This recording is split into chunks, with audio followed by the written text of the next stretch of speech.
in a moment. Okay, let's start with the Pledge of Allegiance. Ready? Begin. I pledge allegiance to the flag of the United States of America and to the republic for which it stands, one nation, under God, indivisible, with liberty and justice for all. If you can remain standing, we have our invocation by Rupert Vega, our police chaplain. If you could please bow your heads.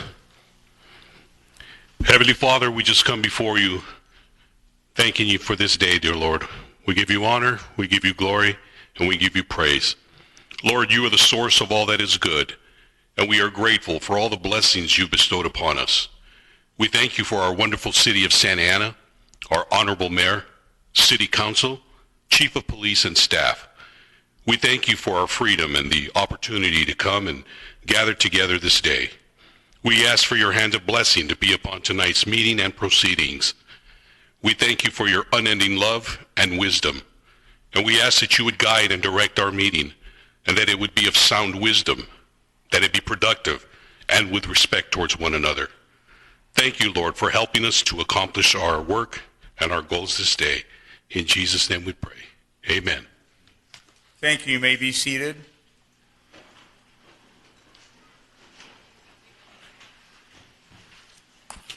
As we begin, I want to announce that item 75B on our business calendar, it's a public hearing on 7-11 over at 1904 West 1st Street. It will not be heard tonight, so if you're here to speak on that or you want to have anything to do with that, go home early, watch TV, relax, because it's not going to be on the agenda. It won't be heard. If you want to see the rest of the council meeting, stay right where you're at. So with that, let's go ahead and there's nothing to report out of closed session, Madam City Attorney, because there was no closed session. So that was easy. And, pardon? Ceremonial presentations. I was just going to go straight to Parks Make Life Better Month. Is anybody here that are going to receive that plaque or that award? Come on down.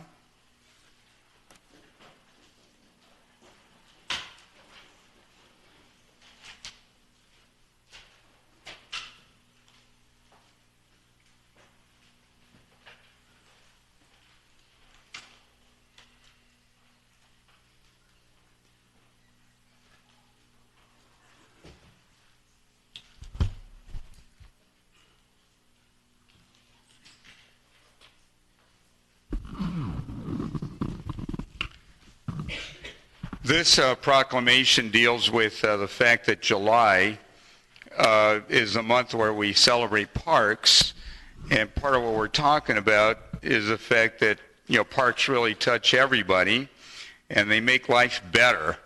And behind me I have our outstanding staff that work so hard throughout the city and all our parks with all our activities, all our projects, and I just can't say enough about them. I don't know if somebody would like to represent the group maybe and say a few words, and I'll give you a proclamation.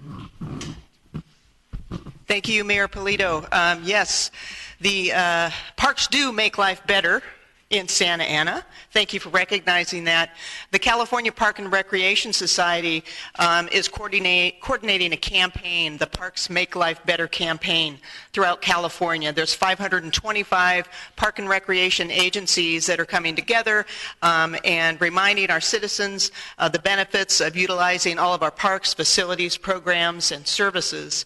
And so we do have a lot of parks and we have a lot of programs, but we are going to be adding to those programs. As you know, we're going, or you may not know, we're going through an evaluation of our entire department, and we are going to come up with some new programming to accommodate all the folks in our community. We can't do that without these outstanding folks here. They were in the crowd, so I made them come up here. But Jeannie Gerardo is a recreation manager. She's been here 25 years. Hiram Uribe, he is a graphic designer. He's been here 23 years, and Wayne Baker has been here 3.5 years. And I've been doing this over 30 years, and Ron Ono, I think he's up there, he's been here 50 years. So there's a lot of talent in this agency, and we're just happy to provide services to the community. So thank you so much. Thank you. Before you leave, let me present. Why don't you all come on up, and I'll present this to everybody here that works within the Parks Department. Let me ask a question first. How many parks do we have? 47. 47 parks? I know this. I don't know how many council members have taken a tour, but when I first got on the council with Alan Doby, he's, some of you will remember Alan Doby. He was a special guy with an interesting character. Anyways, I got in the car with Alan. We drove all over the place because he wanted to show me all the parks, and there was 2 that he couldn't find. And he got really mad about that. And we called in, because some are very small, and those were 2 of the smallest. I think we called Ron Ono, and he figured it out because Ron's been here 50 years. Does anybody know where all 47 are? On a map. All right, They exist. We'll do a quiz, and we'll test. We'll test. But this proclamation recognizes Parks Make Life Better Month, and it's signed by members of the City Council. And basically what it does is it urges all residents to recognize the importance of access to local parks, trails, open space, facilities for the health, wellness, development, inspiration, and safety of all Californians. So, some of our, bike trails here through the city and some of our connectivity to other cities, elements such as the river, I think, this is just recognizing parks throughout the state and the role that they play and the role that they play here in Santa Ana. And I know things such as the Pacific Electric Park that was open not too long ago. Boy, that gets a lot of use. Every time I drive by McFadden in that part of town, there's always kids playing and family members watching and everything else. So let me present this to all of you. But is there a photo? And if not, there is. Okay.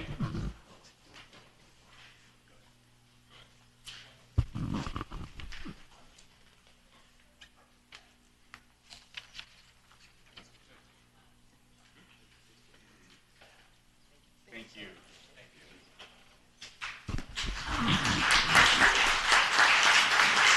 Now I think Councilmember Jose Solorio has the next presentation.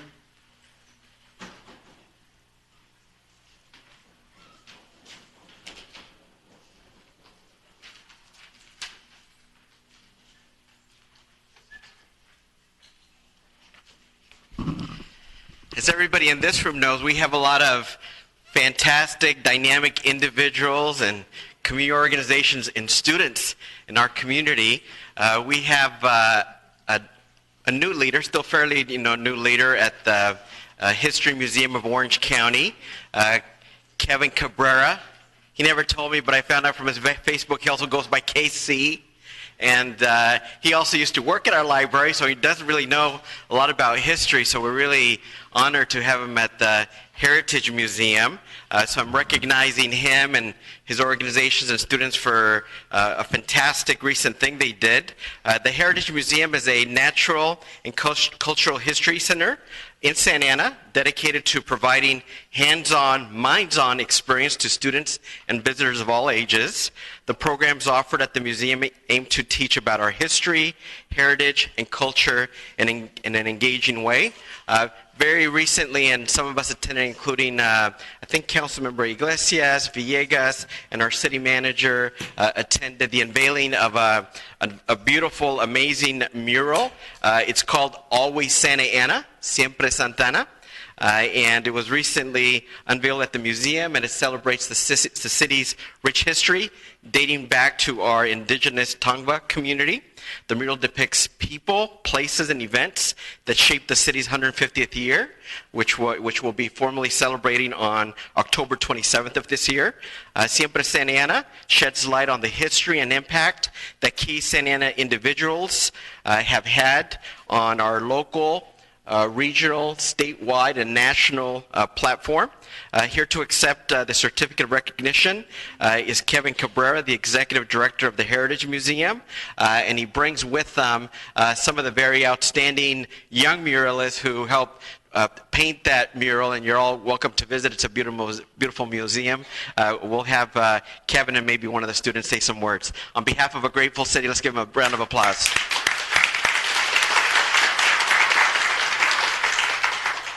I want to say thank you very much to Councilman Solorio for inviting us today. And, you know, like we have such a huge group with us, and everything that we do at the museum is a huge team effort. And I wanted to really especially recognize our students, high school students from high schools around the city, for the fabulous work that they did on this mural. The mural is not small. It's 82 feet long by 26 feet in height. It's 28 feet in height. So it's a large mural, and it represents our rich history of a community. So I think I'm going to ask Katrina to come up and maybe say a few words on behalf of the students.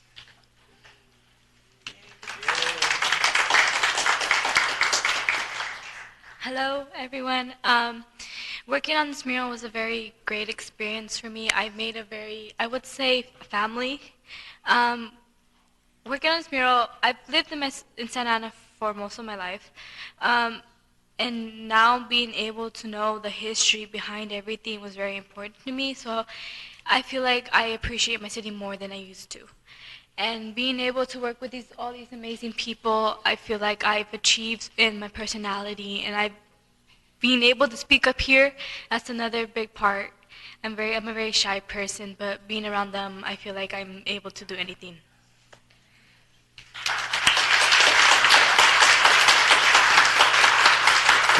One of many amazing students. They have a lovely postcard with a rendition of the mural that you can get from their museum, or if you contact me at City Hall, I would be happy to get you some. And on behalf of the Mayor and City Council, my honor to present this to all the great muralists and the staff at the center, and we'll figure out how to all get in one screenshot.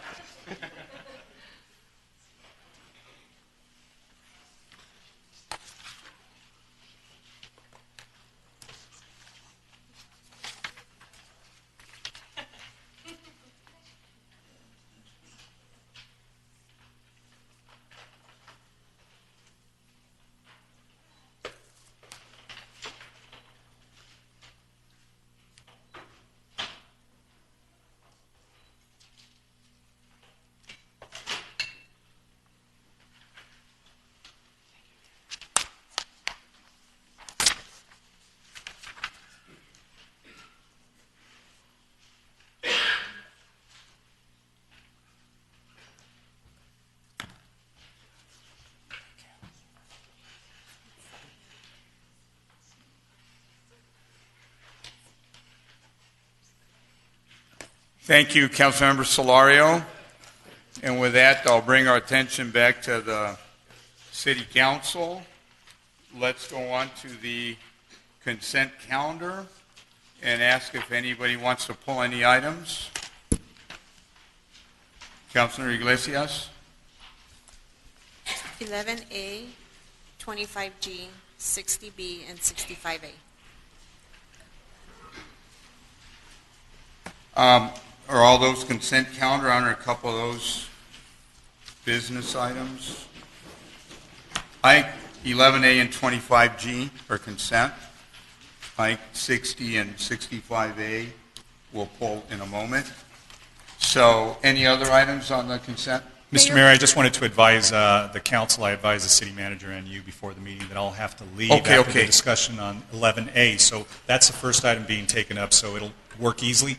I'm not going to vote on the balance of the calendar, just so everybody knows, since there will be discussion that I won't be privy to, so I'll simply vote on this matter before. All right.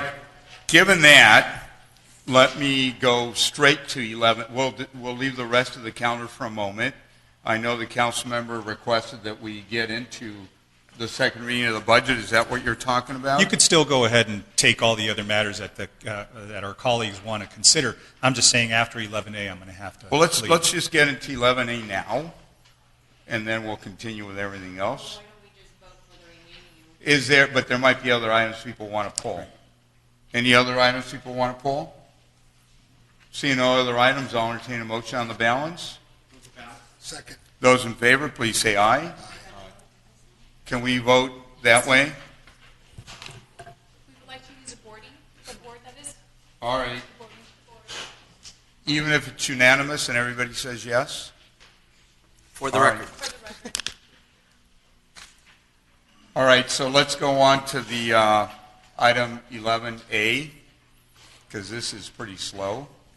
But 11A we're going to discuss. We are going to discuss. So we're going to vote on the balance? We're voting on, but we already voted. Oh, okay.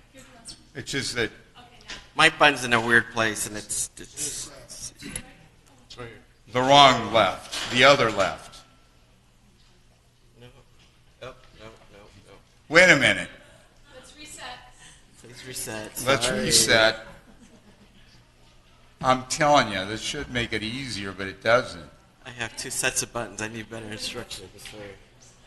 Please vote. And USC's, please vote. Go ahead. All right. Item 11A. Let's have discussion on that. Councilor Solario, please. Thank you, Mr. Mayor. I know we had a good conversation on this before. We've made a lot of progress. I still, on the whole, feel like we can't easily identify how we're using Measure X dollars in general, and more specifically to improve homeless services and other key items. But again, progress has been made.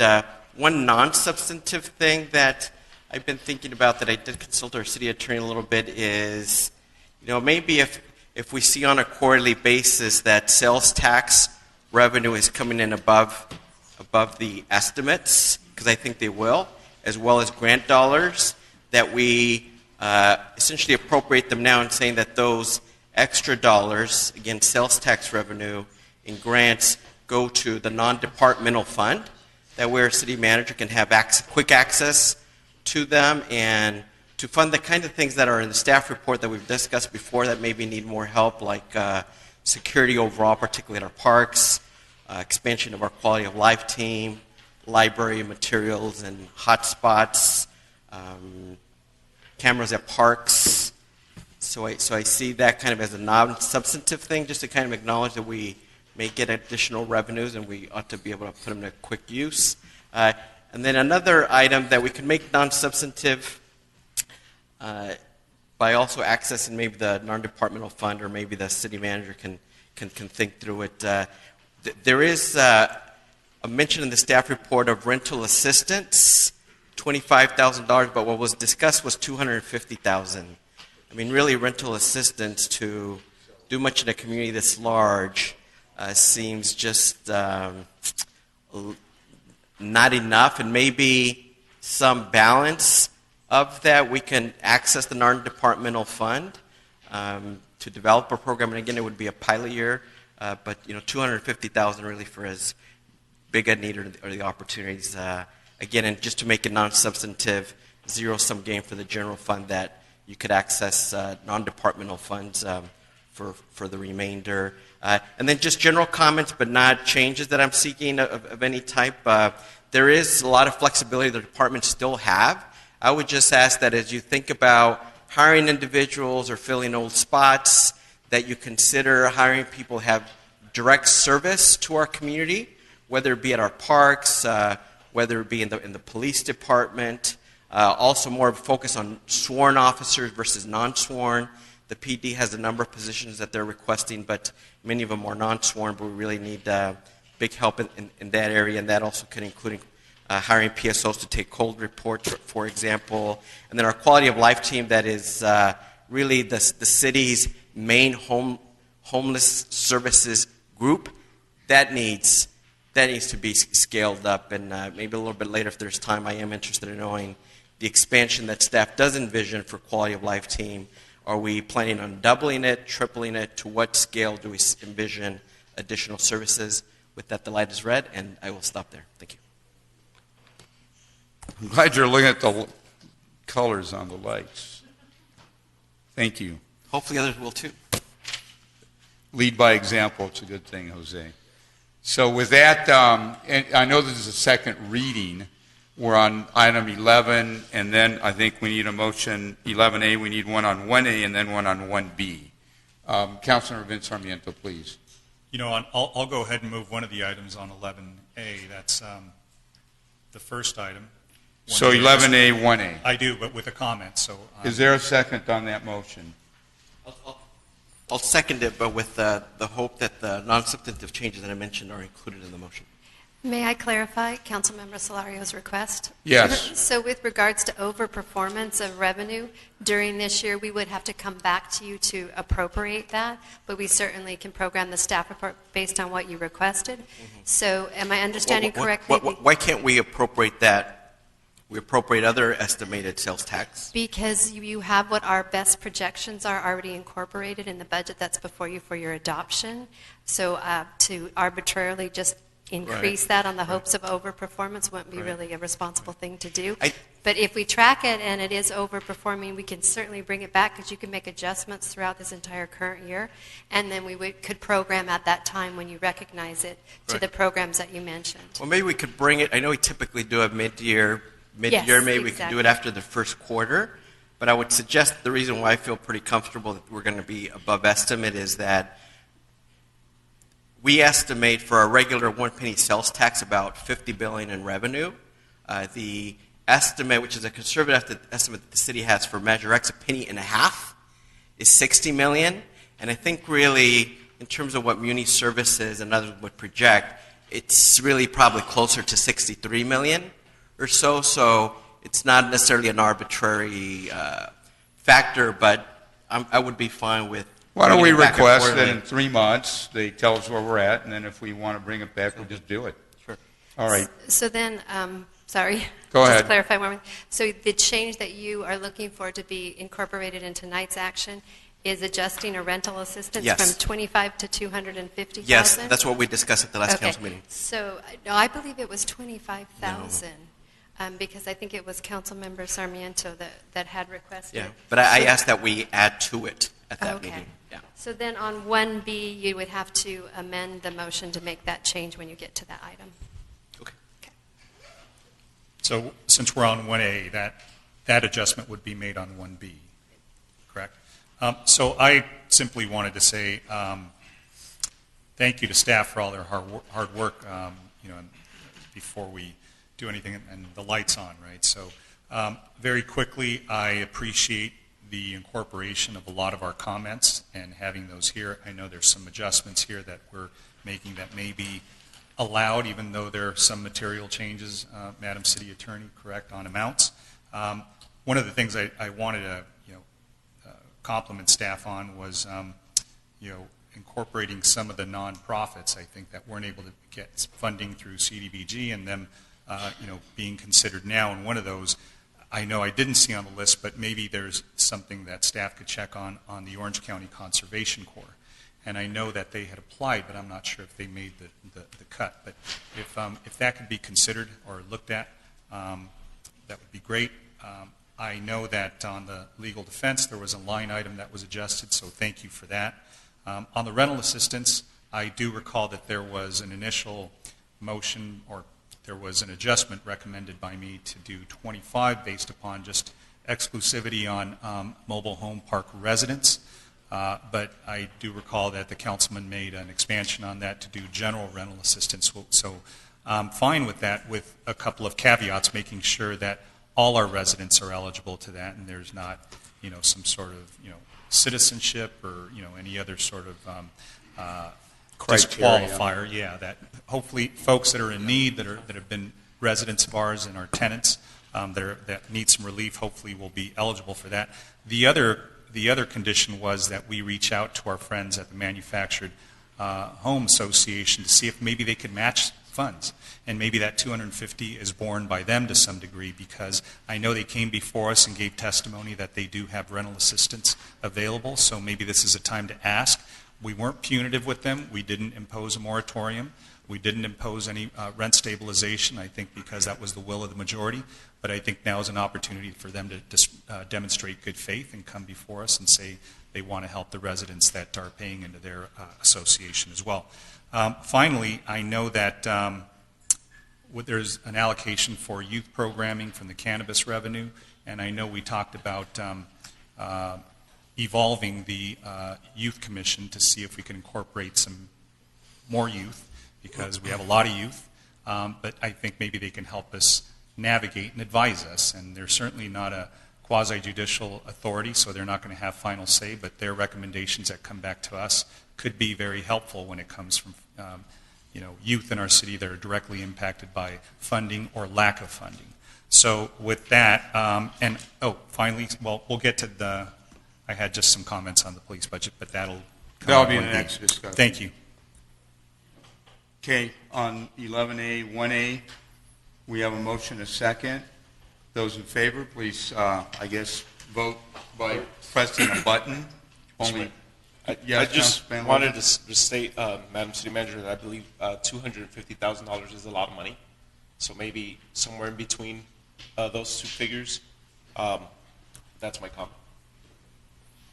So is that the wish of the council? Well, I think I was saying the same, where I wanted to see if maybe we could tap into the Manufactured Home Association so they can kind of bring that amount down that we would have to be obligated to do. And you're suggesting that they tap in early so that maybe the city only puts in 125. Is that your idea? Yeah. Is that clear to staff? I believe so. I believe the direction is to address Councilmember Sarmiento and find out if there's matching funds that we can use, and then program to the extent that we can additional dollars. And it's meant to be more of a pilot year anyway, so. And Councilman Penaloza is saying that 125,000 initially is a good starting point, and then from there we try to get others to contribute, and maybe that's a way to grow it. All right. So with that, those in favor, press green. Opposed, red.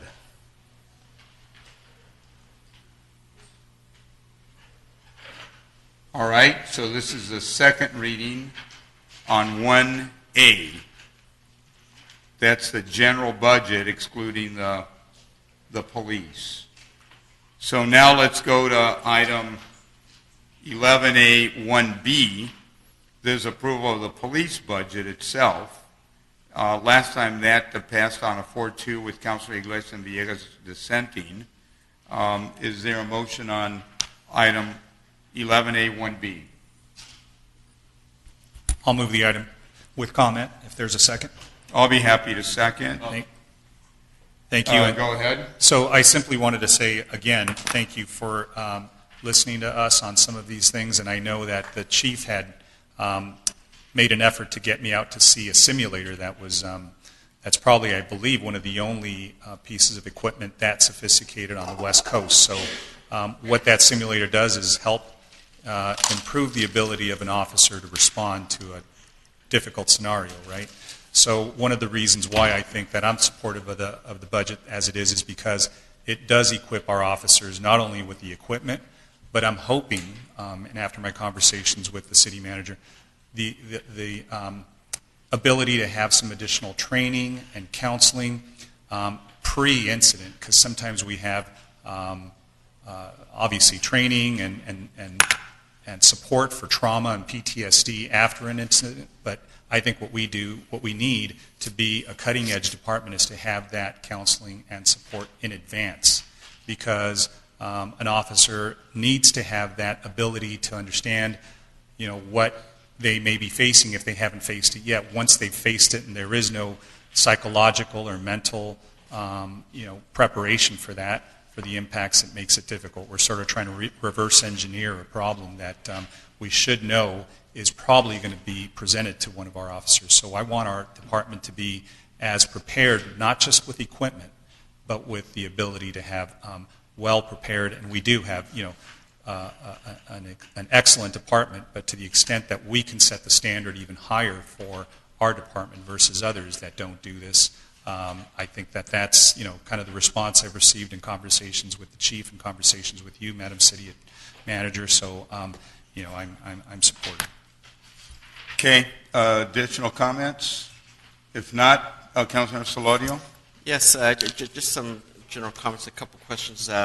First, again, back to the flexibility and how departments can use the revenue, especially personnel revenue. I see a need in reporting and statistics and public communications with the general public.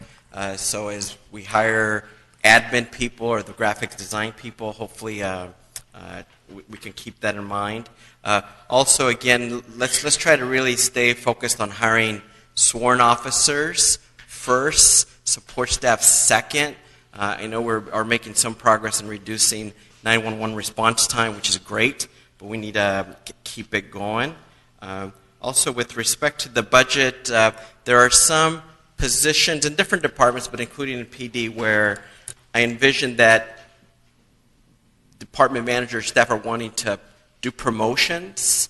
I don't have issues with promotions. I just hope that on a case-by-case, they're still reviewed by HR and our city manager's office, because I am worrisome of pension spiking or other items that really just are efforts to drastically increase somebody's pay or pensions in the future.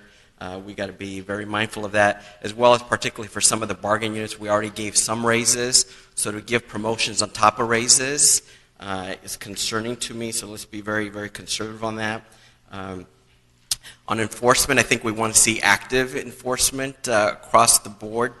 Other cities and with social media, they communicate now, how much enforcement they're doing, and our constituents to kind of do compare. So, for example, on fireworks, the city of Costa Mesa may be, a portion of our size and, arguably doing considerably better in terms of enforcement, and we need to do the same. A couple of questions. First on the jail, and I don't necessarily care either way, but we just deserve a straight answer.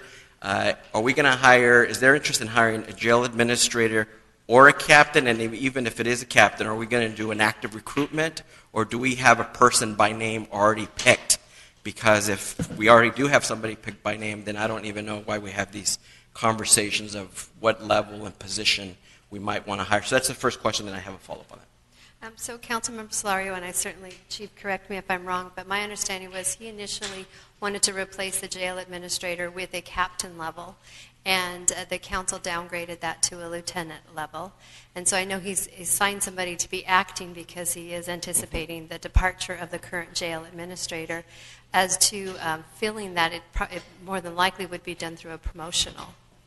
The promotional opportunity. And again, I'm fine. I just want to have some frankness. The only thing I would ask, because there's some logic in that, and I appreciate the succession plan, but please share that with us ahead of time rather than having to see it in an email. The only thing I would ask is the job description of the jail administrator is substantially different to the current job positions of leaders in PD, and we need to be assured that the person that may take that job has that skill set or is committed to doing training and career service on it, because running the jail is very different than any other police beat, and that's all for now. Thank you. All right. Seeing no additional comment, we have motion and second. Those in favor, please vote green. Opposed, red.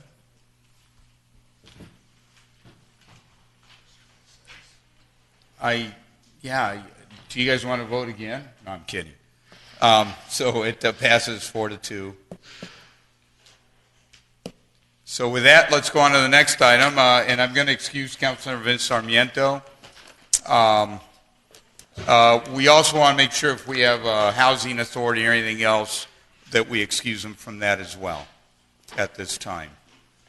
So with that, let's go on to the next item. I believe it was 25G. Was that the request? Please go ahead, Councilor. Let's start the light. I don't have any questions per se, but this is one thing that I brought up to Christine, seeing that is an appointment and it's an agreement that we're going to be voting on.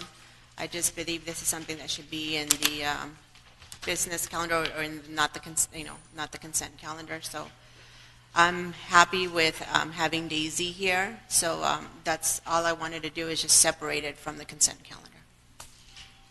Well, but at this point, it's on the agenda, so let's just, I'd entertain a motion. Comment? I'll second. Motion, a second, and a comment. Go ahead, please. I have a question for Stephen Pham.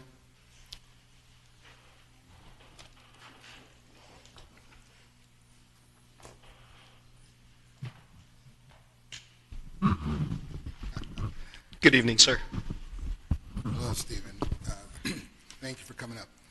So on this contract, we were told that it's going to be less than the previous clerks, like 2.5% less. Is that correct? The contract before the council tonight is compensating the incoming city attorney, or city clerk, at one step below the previous clerk. So she is at range for step 14, and the top is a 15. There are 15 steps. She's at step 14. She has also asked for less money in terms of default comp. The last city clerk had the maximum default comp allowable under the law. For the current city clerk, she's asking for 10 grand annually. So what was the, is there any other directors that received deferred comp? Outside of the city manager, no, sir. But she's receiving it? Yes. And the previous clerk received it? Yes, sir, that's correct. Very good. Okay. That's all I wanted to know. Thank you. Thank you, sir. Okay, we have motion, a second. Those in favor, please press green. Did you open up the roll? It's not done. All right. So motion passes 4-1. Now let's go on to the next item. Because now we have resolutions consent and a new category, I think the city manager was testing. So 60B and 60A are now part of an administrative consent. So we have all sorts of consents. Soon we're going to have confessional consent. I'm just kidding. But you never know. 60B, I bring it to Councilmember Iglesias, please. Thank you, and I appreciate the correction because for a while there you had me thinking that I wasn't pulling it from consent, so it's consent. Consent is now huge. Okay, so 60B, my question for this one, we are approving a $233,500 contract for the renovation of restrooms at the Santa Ana Regional Transportation Center. And I just wanted to pull it because what I see for $233,000 is a lot of money for restroom renovation. So I just wanted to pull it and I just wanted to vote no on it. Any comment on, it does seem a lot of money for toilets, but maybe it's more than toilets. Go ahead. Your Honor, it is to become ADA compliant, and it includes plumbing fixtures, partitions, accessories, lighting, automated doors, floor, wall, ceiling finishes, signage, and drinking fountains. And it's a large restroom. All right, well, the big word there, I think, is ADA compliant. And if we don't do that, then our city attorney will be talking to us. And we don't like that. So is there a motion on the renovation of the restrooms? Motion to approve. Motion is second. Those in favor, please press green.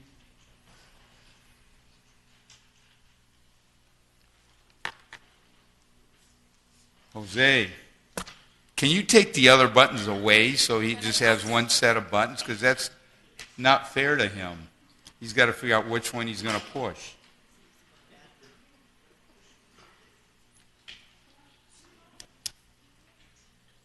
Just put a little tape over the other ones or something. I mean, I guess he could vote twice, right? If he has two sets of buttons. To both sets. We have 7 council members, 7 votes.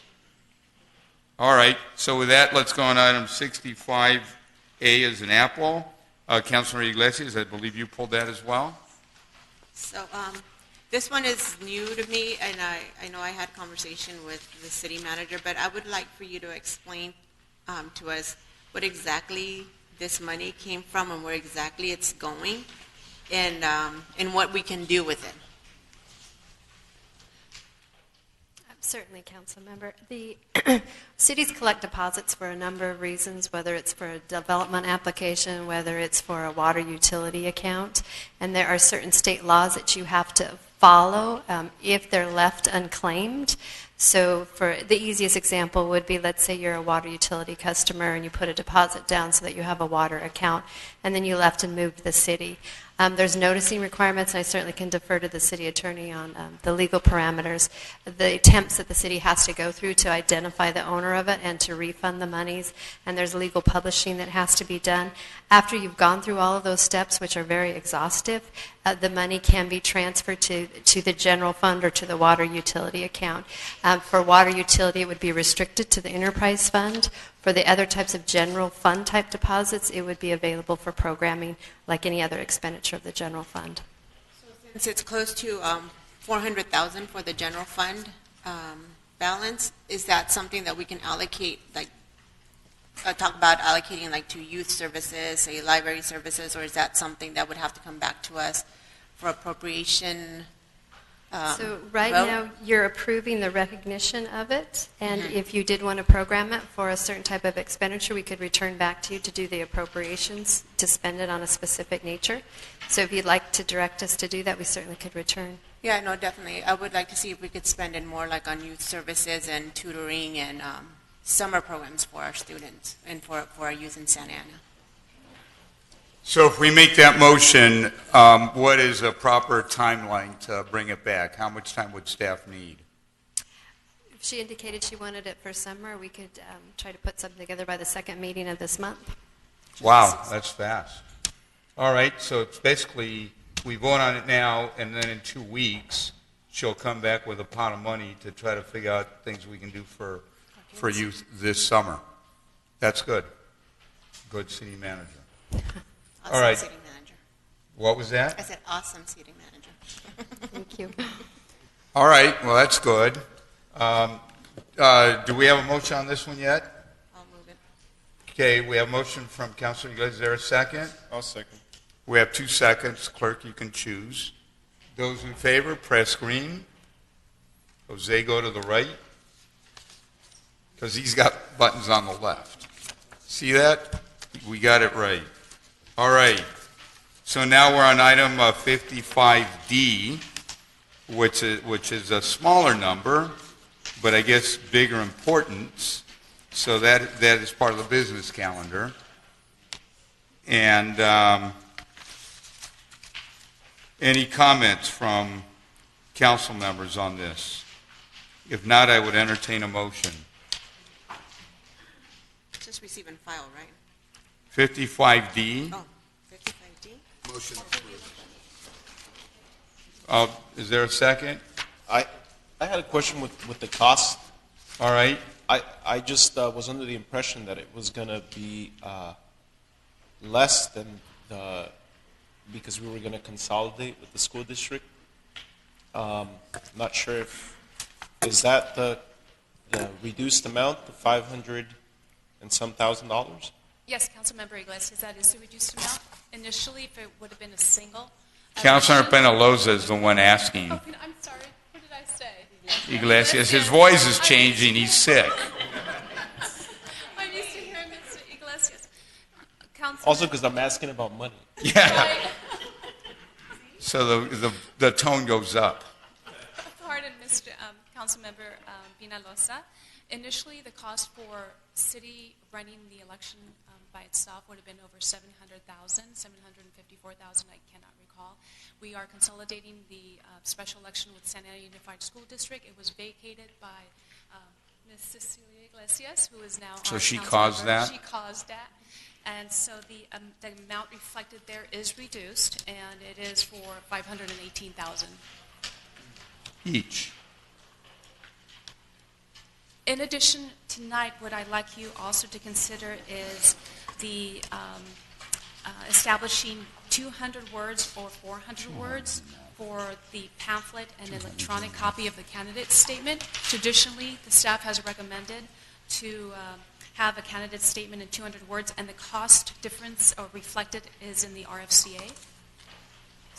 With your vote. It's my personal opinion, but I think 200 words is enough. I would agree You want with that. people to read it. And even that is hard enough at times to figure out and do it right. So I believe we have a motion. Do we have a second? Need a second. I'll second. We have a motion and a second at 200 words. You're good at 200 words? All right. So, and that is for Resolution 1 and Resolution 2. Those in favor, press the green button to your right. It's to our right in all of our cases. All right, we're getting good at this. So now, I believe is at 55E.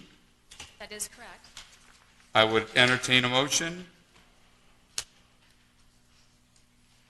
It's basically a joint powers authority agreement.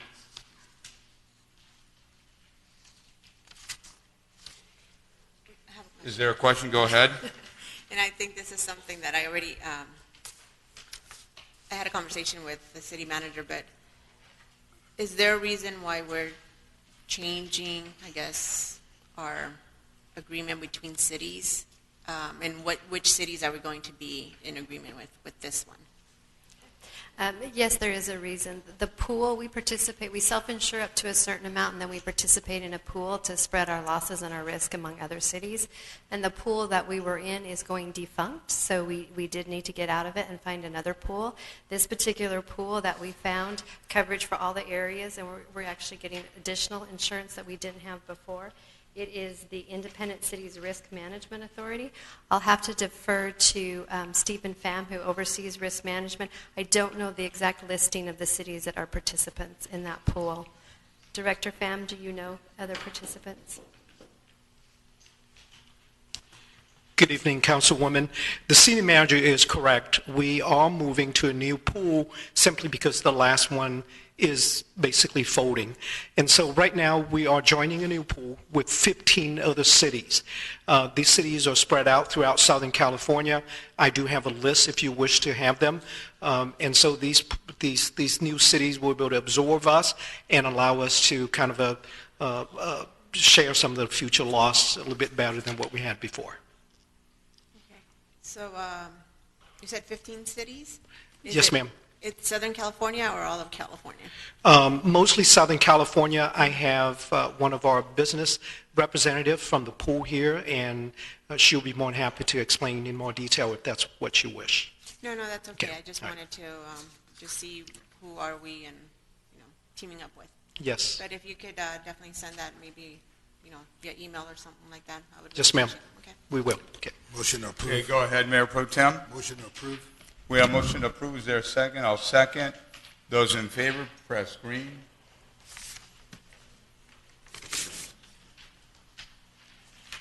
All right. I believe, what's our next item, Madam Clerk? Is it 60C? That is correct. The League of California Cities Voting Delegate 2019. We would need to designate a voting delegate. And I at least believe up to that 12 votes. Councilmember Peñalosa might be willing to serve. Yes, that is correct. So do we second need that. to nominate him? Yes. I move to nominate him. I'll second. By voting for him, we also some need a alternates. delegate. We also need some alternates. All right, I nominate Councilor Iglesias as an alternate. We need 2 alternates. Up to 2. How about 1? That's fine. Does somebody else want to be an alternate? Okay, we have 2 alternates now because Mayor Pro Tem wants to be. Do you want to be the first alternate or the second alternate? You may never attend a meeting. Because we got a representative, we got a second alternate, so you'd have to have 2 not going in order for you to get the call. It's Well, called being prepared. Just Some of them. Got it, when he's not there. He has to be Councilwoman prepared. Iglesias and I were on a plane together last week. That plane would have gone down.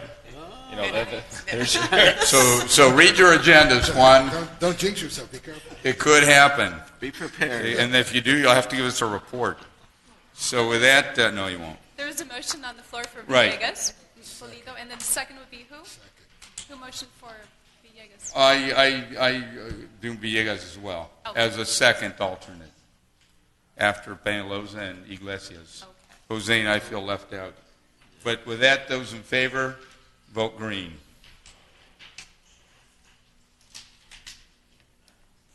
All right. I knew at least you'd have 3 votes for that one, right? Excuse me, Mayor Polito, just for point of clarification, for when Mayor Pro Tem Villegas was nominated by yourself, you nominated him, but we needed a second. Well, it's the same second. Solorio. Thank you. So with that, 75A, is that our next item, or 65B. 65B? I would entertain a motion. I have a comment, Mr. Mayor. Do you have a motion? Go ahead. You want to We're comment first? technically not supposed to make motions and then speak, but I'll make a motion if I do have. But you can. You can make a motion a second, then you speak to the motion. Okay, I'll make a motion. I'll second your motion. Go ahead. Thank speak. you. As we do this work, I think there's really a challenge to cities throughout California to figure out how we can make housing more affordable. I'm supportive of the Housing Opportunity Ordinance, but I'm also supportive of seeing if there might be other things that we make eligible through use of these dollars.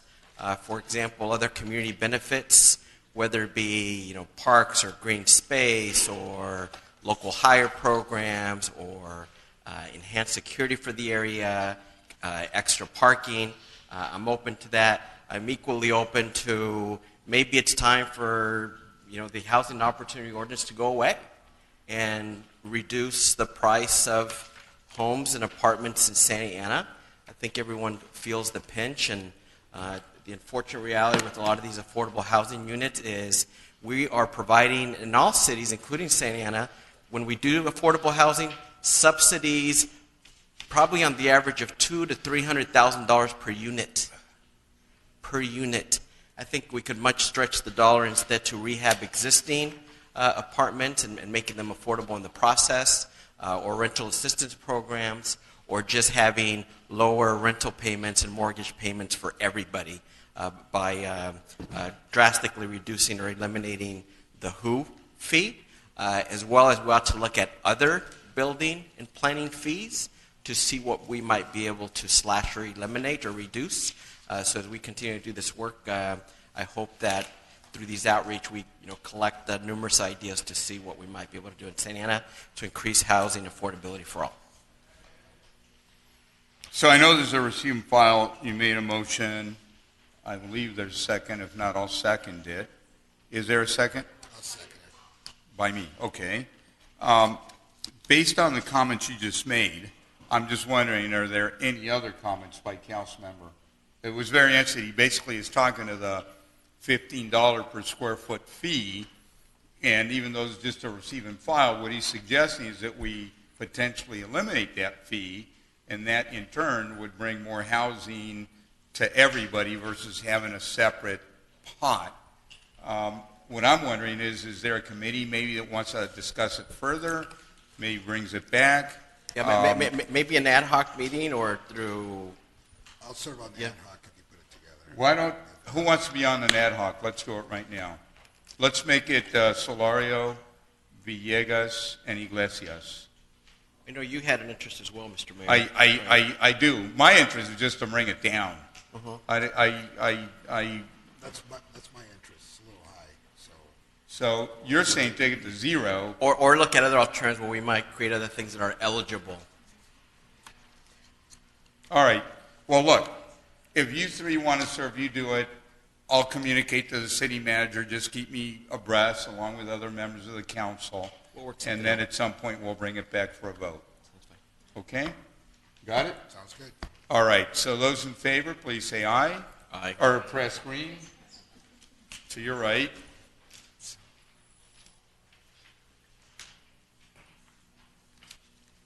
So we're receiving and filing, but, we made some comments to the staff that we all agreed on. So 75A, time and place for a public hearing. This is basically a transit zoning code. And I know we have, do we have any speakers on this item, Madam? We do not, but we have received written correspondence and has been placed on the dais. All right. Seeing no one to speak on the item, let me close the public hearing and bring it to council for consideration. That means, do you have a motion or any comment? Okay. So Go ahead. This is the item that was previously removed by Councilmember Peñalosa, talking about the zoning ordinance for the downtown area.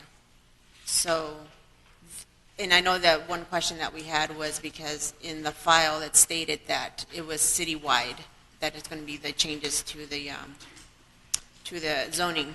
So on these new documents, then it states, and it's very descriptive, that it's only for the downtown area, correct? You're absolutely correct. So there was an error in the staff report when it was presented at the last meeting that indicated at the very end of the staff report it was citywide. Your transient zoning code is only in the downtown area, and these changes are made to only, I believe, 3 sub-districts of your transit zoning code. So it's a pretty concentrated area, and the intent behind it is to encourage infill development in the downtown area. Okay. But any project that needs to come before the city council for approval, right, for those projects? Depending on the nature of the project, if they have any type of variance or anything, go through the planning commission. If they're appealed, they certainly could end up before you. Okay. But so for the most part, these projects are going to be at the approval of the planning commission? If they are in compliance with all of the uses and the zoning and they're not seeking any variances, that is correct. Okay, thank you. Motion approved. Okay, we have motion approved. Yeah, I'll second it with the comment. Go ahead. I just wanted to thank staff for this. My concern was with that typo that was included in the staff report, the previous staff report, where these amendment changes were citywide. I'm happy that typo was fixed, and I'm happy with the updated staff report. Thank you. All right, we have a motion and a second. I have a comment, Mr. Mayor. Yes, go ahead. Just a comment. The downtown, which this impacts quite a bit. A lot of things essentially there are grandfathered in just because they were built at a different time. I think what we're looking at today will help, but I'd like to see maybe like a 6-month review, at least a year review, so we can see how it's working, because if there are any flaws or issues, we want to identify them and fix them sooner than later. As staff knows, there's several of us on the council that are very concerned about building new facilities, particularly residential facilities, without adequate parking. So we don't want to see this lead to a lot of issues in the downtown, and if we begin to see them, we'd like to know about them right away. And Councilmember Solario, there is a concept for a parking program that hasn't been approved by you that's relative to this same area, so that will be coming back for Fantastic. your consideration. Glad to hear it. Thank you. Madam City Attorney, just before I vote, 401 East First Street, the muffler shop, it's close to the downtown. Can I vote on this? Would you happen to know within how many feet it is? I think In the past, I have been able to. It's a 300-foot, but what is considered the downtown? well, there's a specific map included with your staff report, but I can say... Let me abstain, Okay. just because I don't want to later have a problem. But if staff could look at it and get back to me and tell me, is it 300 feet or not 300 feet, I'd appreciate it. And I can confirm that for you. I have your maps here in front of me. Do you want me to wait while you So if confirm? you'd like to just go on to Let the me go on to next the slide, next I can look at item. them right here. And we'll just hold that vote for a moment. 75B, I believe we already said was not going to be heard today. So now I'm going to recess the City Council meeting and convene a joint session of the City Council in the regular Housing Authority meeting, and I want to make sure that we excuse Councilmember Vince Sarmiento when he was leaving. I mentioned that. I would entertain a motion on item 80A. We have a motion by Iglesias, second by Villegas. Those in favor, please press green. I have one comment, Mr. Mayor. You have comment? Go ahead. I'm fine with the direction of this RFP, but in keeping with my earlier comments, if we could try to focus a little bit more on rental properties, that where we could stretch the dollar more as opposed to subsidies per unit in the range of $100,000 to $200,000 to $300,000 per unit, that would be appreciated. Thank you. Okay, so those in favor, I already said please press green. You made that comment. Let's go ahead and vote on 80A. All right. So now let's go back to the previous item, and you're saying don't vote? Your property is within the boundaries of this All right, zoning so let me ordinance. excuse myself, turn it over to our capable and able Mayor Pro Tem. So we're going to go ahead and take a vote. Go ahead and push the button that's appropriate for the item.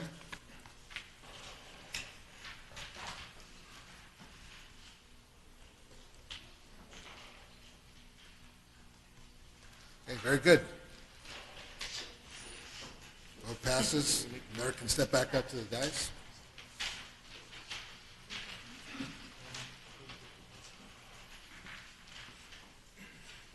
Glad I asked that question, because sometimes that's how you get in trouble.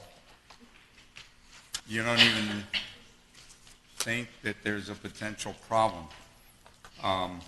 Anyways, let's move on. Item 80B. I would entertain a motion.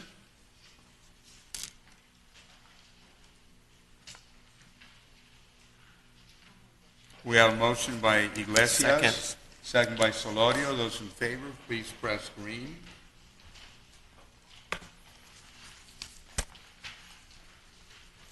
Motion passes. 80C. This is a joint session. It's an amendment to our Regina House Loan Agreement, Portal Housing Covenants. I would entertain a motion. Motion approved. Motion approved by Mayor Pro Tem. Second. Second by Solorio. Question by Iglesias. Okay. On this item, Madam City Manager, so Mercy Houses right now is the provider, right? And currently they're temporary housing and they want to go to permanent housing? Transitional housing that wants to go to permanent supportive housing. Okay. And do they have the money to convert it from temporary to permanent supportive housing? Yeah, so it's just amending the agreement that we have with them to make that switch in the type of housing. There's no fiscal impact for the city. Okay, and they're not going to come back later and saying, oh, we can't really provide the services that we intended, and now we're like on the hook for... I'm not aware of them having any plans to do that. Okay. I can double check with our executive director. No, just an amendment to the type of housing. Okay, thank you. All right, we have a motion to second. Those in favor, please vote green. Motion passes unanimously. I believe, are we now on, is it 85A? I would bring the floor to Councilmember Jose Solorio, please. Thank you, Mr. Mayor. I mean this to be more of a general conversation, though I do have an informal request, but really also want to hear my colleagues' thought on this. But for starters, I do have some questions either for the chief and or the city manager. First, given that we do have a shelter, are we allowed to enforce anti-camping laws in Santa Ana? Yes, sir. As long as you have available beds, that's what the court Do we have case available decision beds right is. now? We do. The last time I checked, we had 156 at the Lincoln. It has a capacity of 200, and then we are able to utilize about 6 beds in the courtyard. Right, and then they cycle in and out. The second question is on anti-camping laws. Which of our departments are authorized to enforce our anti-camping laws? I may have to defer to the chief, but I believe it is the police only, and Yeah, we do have... That's my understanding as well, but if we could have maybe the chief confirm that? Chief?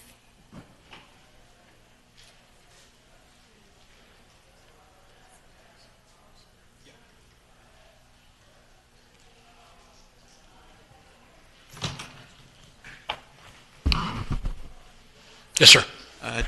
What departments are authorized to enforce our anti-camping laws? Police department. Okay, are any other departments authorized to? I'm not aware of any other departments. Yeah, I don't believe so either. I just raised it because I think there's growing frustration in the community that we're not enforcing our anti-camping laws, especially sufficiently. I think we've seen, kind of the ups and downs in the number of homeless in town. I think that was the hope when we had the shelter constructed and maintained at great expense. I think we're spending over $2 million a year for that facility. I think there was more hope from the community that we would increase our enforcement efforts on anti-camping laws and related laws like panhandling laws. Your department gave a recommendation for that panhandling ordinance, and I think many of us see, unfortunately, too little enforcement on that. And the good thing is that a lot of these issues are clustered. So for panhandling, go to 7-Elevens, go to 17th in Santiago, go to MacArthur near the 55, go to Fairview near the 22.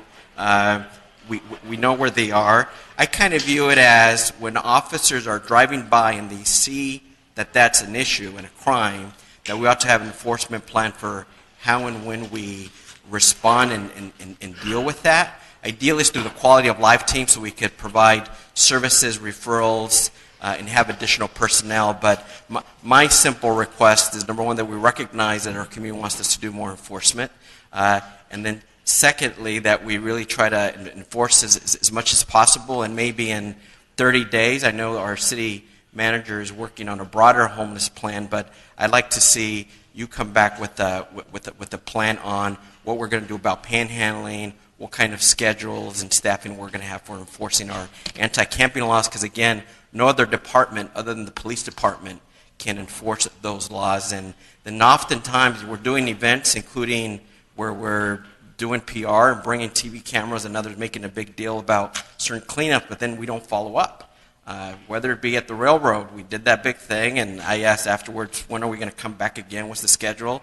And I got no response. And so I think just the council and the community needs to know on issues of great importance like homelessness, what the plan is, the schedules, and if we need more staffing, whether through your department or contracting out with the Mercy House or others that could provide those services, the community drastically needs it. And again, we're paying good money for that shelter so that we could enforce.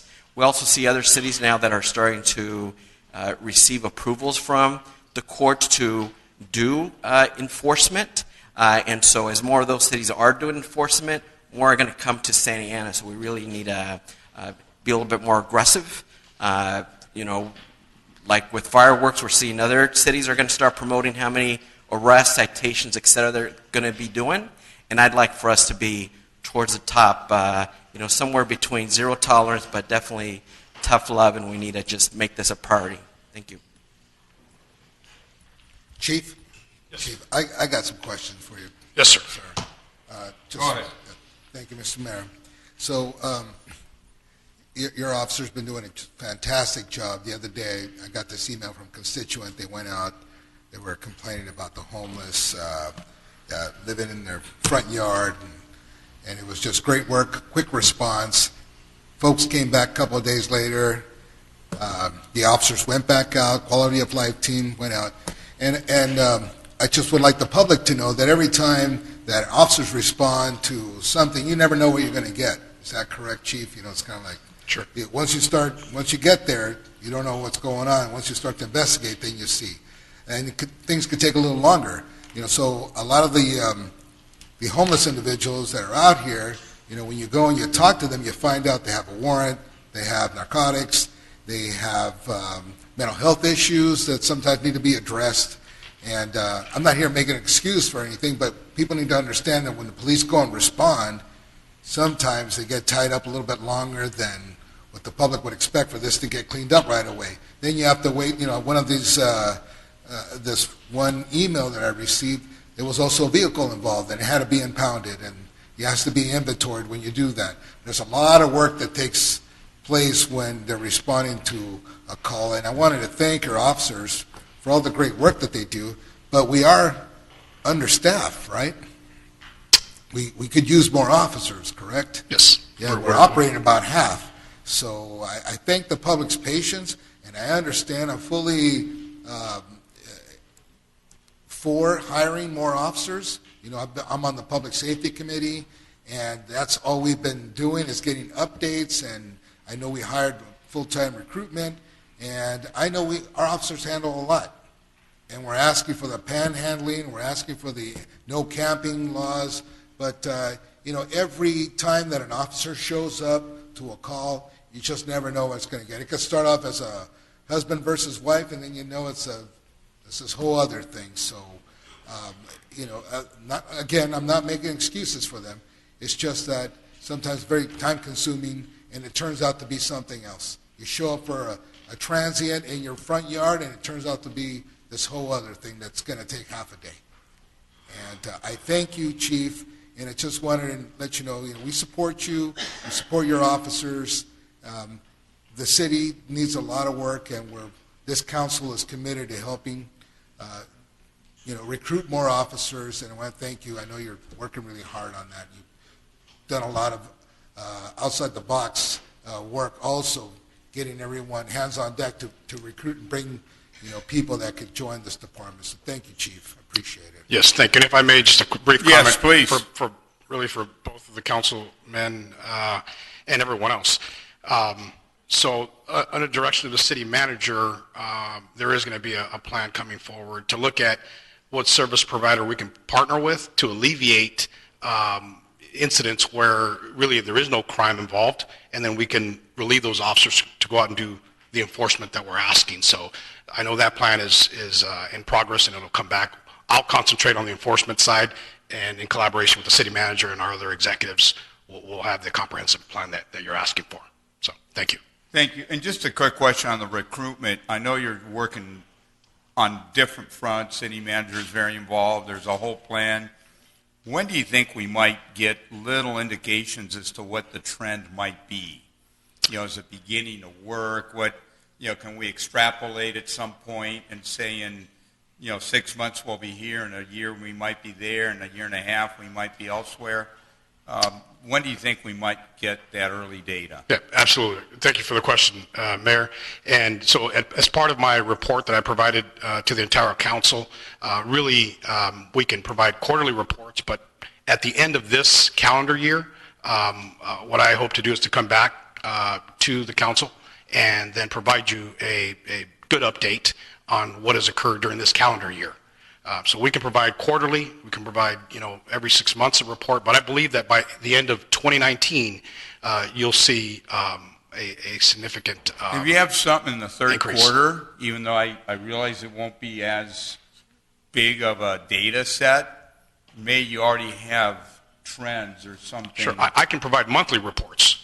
It would be nice, Sure. especially if the trends are good. Sure. I think that'll be encouraging versus waiting 12 months and Absolutely. then getting a lot of data, especially if there's progress. We can do it monthly. As you implement the program. Yes. Councilor Solario. Yeah, to speak to the trends. Has the light been on for Solario this whole time? All right. Well, for the first part Let's it put it was. on. You could start it again. The trend for the first part of the year is so-so, but I think we could catch up. I know the chief and staff are working diligently to meet their goal by the end of the calendar year, so willing to be hopeful. Part of that could also just be diversifying staffing. Cold reporting is a perfect example. We had a situation last week that was a little bit unfortunate. We had an office complex on Golden Circle. They got intrusions by homeless 3 times. The first time they called PD, no response. Maybe nothing happened, so no response. Second day, they do get hit, broken into, robbery, all the rest.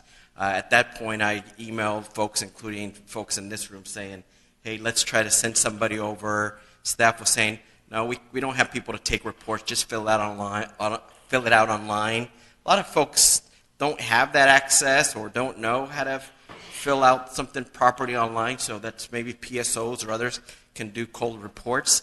So we didn't respond. So even though we did an email, it wasn't until the following day, now Friday, that P did go out and do a report, unfortunately after the third intrusion. So it's a good example of how, we do respond, but because we're short on personnel, we're behind the 8 ball. And that's a perfect example of had we went out there the first time or second time, we got to help them harden their place and, hey, let me talk to your security. Let's put some caution tape. Sometimes people just see in the car there helps, because sometimes the people that commit the crime are in the building or homeless nearby, broken window theory. But if, hey, we did this, no one shows up, or it could be an insider job, and if they find out PD doesn't even care to show up, they keep coming back. And that is unacceptable. It really is. And again, it doesn't need to be a sworn person. It could be a non-sworn that could do cold reports, or we just got to figure it out, because that hurts a little bit, and I feel like we could have prevented a crime, but we didn't respond. All right, If two I more may comments, and we're going to move on. Did you have comments? I just want to correct that. That isn't completely accurate on the response for the police officers, and I have let's the discuss it. I have the detail. I can forward it to you. Why don't we discuss it right now? I don't know what's contrary. I sent you a follow-up email. I'm not sure if you read it. They did respond twice. They took reports. They've had a On total what day? of 12 calls. That was yesterday, and this was on the 29th, so they responded on the 28th. Right, and the 28th was the last day. That was the time they got hit the third time. The third time. The second time was the day before, and that's when I alerted you and the chief that we had an issue, that we ought to send somebody, and they did send somebody the day following after the third crime. But also prior to that, they had responded, and they had 5 case numbers initiated already. So they had They took respond calls, earlier. but they didn't respond during that week period. We can sit down and go through the details. Yeah, let's do it. on I would like to do The that. other thing I wanted to clarify, because the COLT team has been extremely busy, and one of the requests from this council before I was even here was to consolidate and give you stats on that. So we track it monthly. So just for example, for last month, they had 236 contacts with homeless individuals.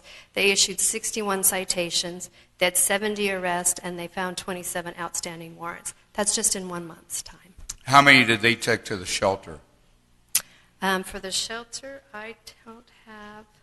Out of the contacts, I don't know the number. All right, that maybe accepted for next services. time. I'd be interested to see how many.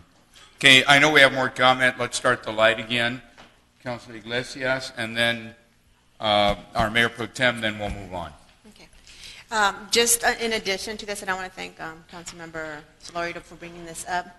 And I feel also, too, one thing that we should also be considering is the businesses, because I know many businesses also get very frustrated because they call and they call and they call. And I was sharing this with our city manager, that then after a while, it's just they just give up. And I'm hoping that in order for us to attract more businesses, in order for them to stay here, that we do our part, with policing, for them to go out there and see what's going on, especially what's happening on Main, and I think it's Main and Dyer by the mental health, the CVS, and then that McDonald's. It's something that it's just revolving all the time. And I know because it's private property, it's sometimes the reason they give is it's private property, we really can't do anything. But I feel we owe it to our businesses for us to do something and show up when they call us. And then on that note, I would also ask is, what is the process? And I believe I brought this up before, I think is Form 602. And for the businesses to fill it out, for them to have the police be able to enforce what's happening. So I would like for us to have an update on that, because I know other cities have, I think they're on file for 6 months. And I believe Santa Ana is only 30 days, so they have to be filing something every 30 days. So I would like for us to do an amendment or do something to that form to see if we could make it for 6 months, because it's very time consuming for them to for them to do it every 30 days. 30 days come by really fast, and then sometimes they may forget, but if we could do it every 6 months, that would be something that I would ask from the city manager and also from the chief, if that's something that we can consider. Yes, certainly we can, and I know the difference in the time frame has to do if it's an abandoned business or an active business. But some of the other things that we can also do for the local businesses is because the police are great at providing advice to things that they can do to secure the perimeter, security, lighting. They have to have adequate signage before we're able to accept a no trespass authorization from them. So there's some design things that we can help the businesses with. I believe you had mentioned a CVS. So we do have one particular CVS store that hasn't been doing maintenance around their yard, and to date we have fined them about $5,700 for not maintaining their property, and it has created a place where homeless were sleeping in the nighttime. So I think that was a recent one you saw this last weekend. But for me, that would be like very unfair because they're trying their best, but if we don't have, enforcement saying that the homeless can't be staying there, it's kind of counterproductive. So is there something that we could do to help the businesses for us to enforce? Like if we see somebody there, they report it, have our police show up and, help them escort them out. Okay, thank you. Councilman Villegas? Thank you, Mr. Mayor. Just briefly, Chief. Again, we want to hire as many officers as we can to help you out.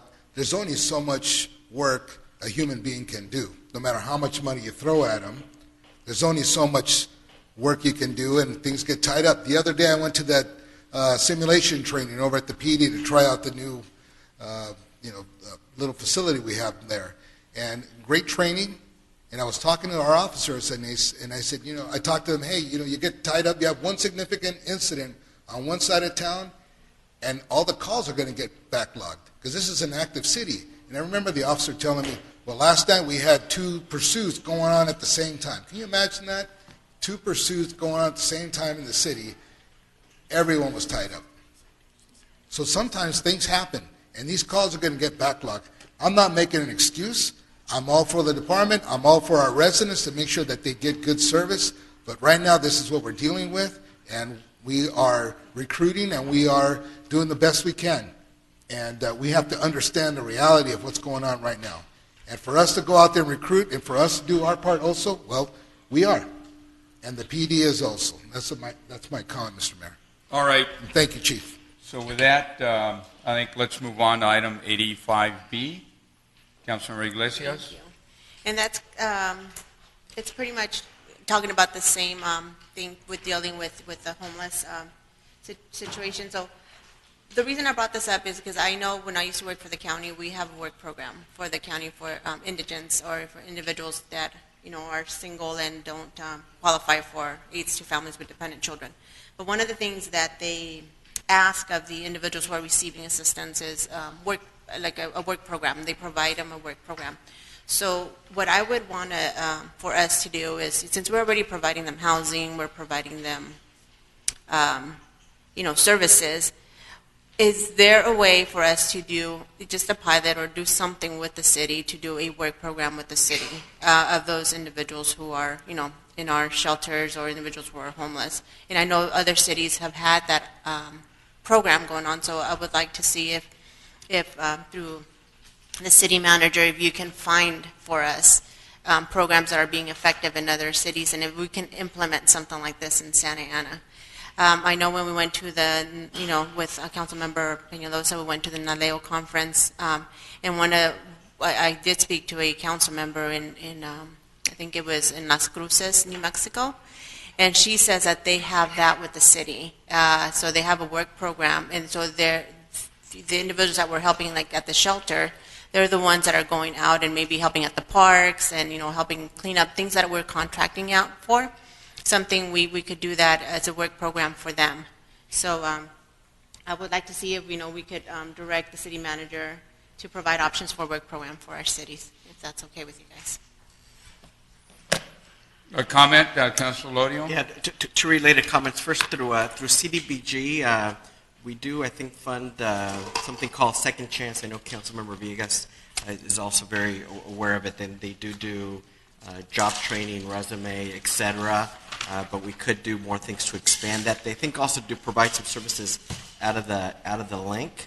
And then also one thought that I have, but again, good progress being made. CD has another community manager position they wanted to hire, and I was going to try to switch it to something else, but maybe others can do it. I do think that we need a manager just to manage the quality of life team, and part of that includes partnerships and other things, just to not do just what we currently do, but to work with interfaith communities, work with finding jobs.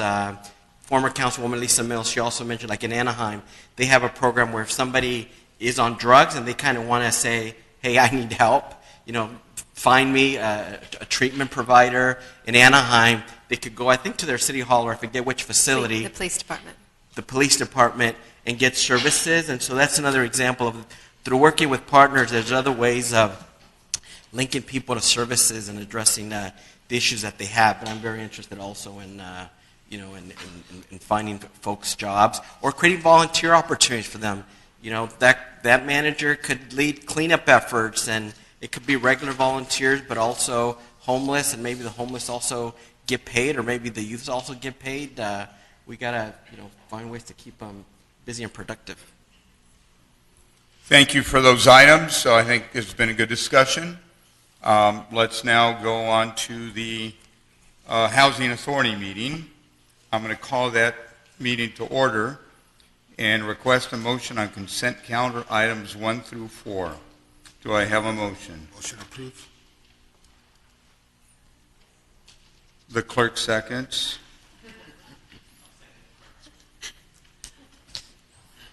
All right. Those in favor, please vote green.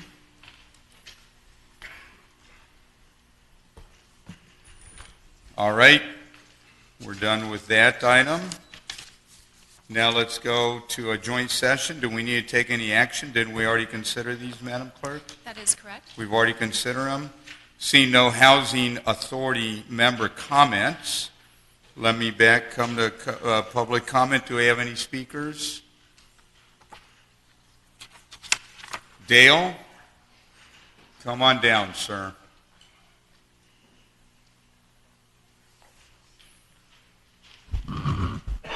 Good evening, Mayor and council members and staff. I'm here because I'm concerned and opposed to the 2525 main residential development that's currently being proposed and processed through the planning department, and essentially the lack of feedback that we've received from the developer as identified in the letter that I sent to you guys today.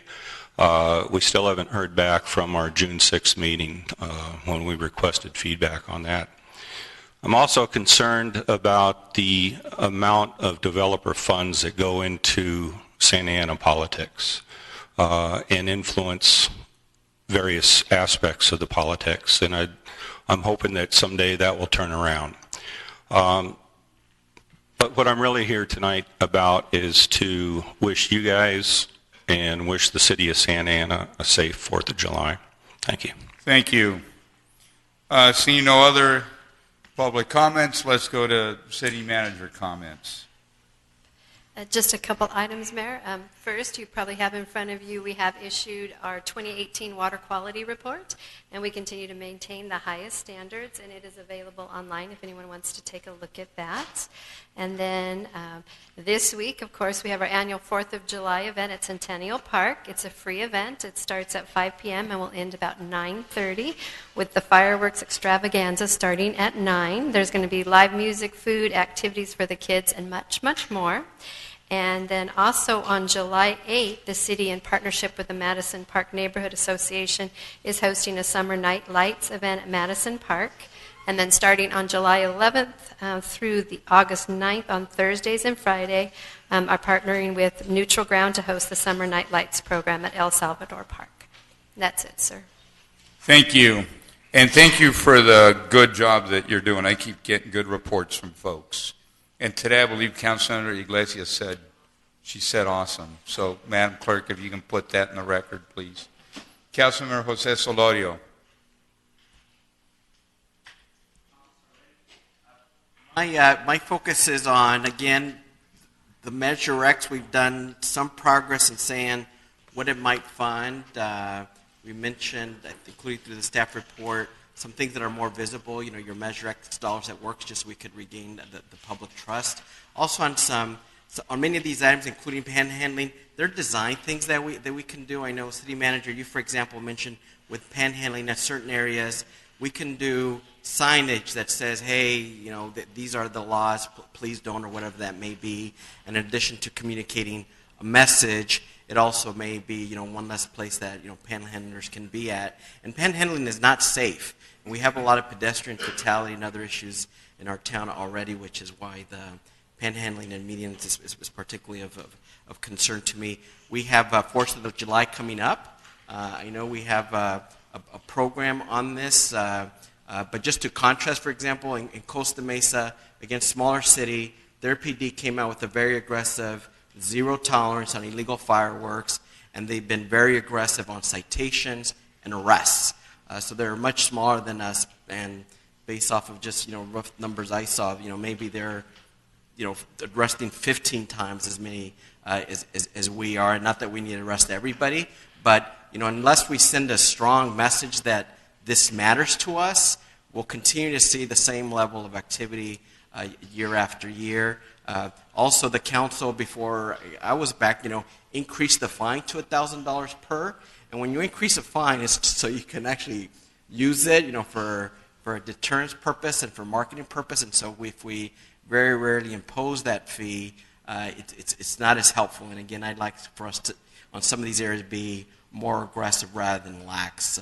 You know, I don't want a police department that's soft on crime. I want a police department that's tough on crime.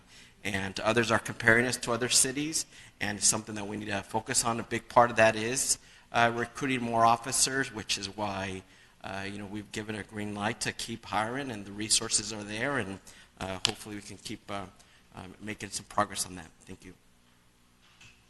Thank you. Now, Councilmember Peñalosa, please. Thank you, Mayor. Just wanted to report out that I was fortunate enough and very thankful to have attended the NALEO conference in Miami last weekend, along with Councilwoman Iglesias. Definitely got to communicate with a lot of different electeds from across the country and learn what they're doing in their cities and ideas that we could apply here, and hopefully we could do that soon. I also had the opportunity last week to go to the police department with Chief Valentin at their simulator training, which was incredible. Just the like Council Member Sarmiento mentioned earlier, the investment and the technology that we're doing to train our officers is incredible, and it's very fortunate that I was able to participate in that. With that said, I hope you guys all have a happy and safe 4th of July. I hope our firefighters and police officers stay safe out there and continue doing the good work. Thank you. Thank you. Councilor Iglesias, please. Okay, I just want to report that on June 20th through the 22nd, along with Councilmember Peñalosa, we attended the NALEO conference in Miami. And I learned a lot of best practices, and that's why one of the reasons why I brought up the whole thing with the work program and see if we can have work program and also technical programs for when we work with the homeless. On Wednesday, June 26th, I attended the Orange County Sanitation District Board meeting. And I just want to thank everyone for being here and for giving us the, you know, the resources when we ask for them, making our decision a little bit easier because we're making an informed decision. So I want to thank our staff for the work that you guys do. Also want to wish all of you guys a happy 4th of July, Independence Day, and be safe out there, and just, you know, thankful for our freedom. So thank you to all the veterans and everyone who have served, you know, this country. Thank you, because through your courage, it's the reason why we stand here. So thank you very much, and have a good evening. Thank you. Mayor Pro Tem Villegas, please. No comment. No comments this evening. Thank you, Mr. Mayor. Wow. I say wow because look at the time. So let me see. What we need to do is not have a 7th council member. No closed session. No closed session. Councilmember Sarmiento needs to leave early. The clerk needs to do the green light more often. Every time would be better. And then be ready to vote when we vote. and then we have to make short speeches instead of long speeches. We got a lot of work done. But thank you, everybody. Have a happy 4th of July, and let's enjoy our beautiful, beautiful city. Thank you.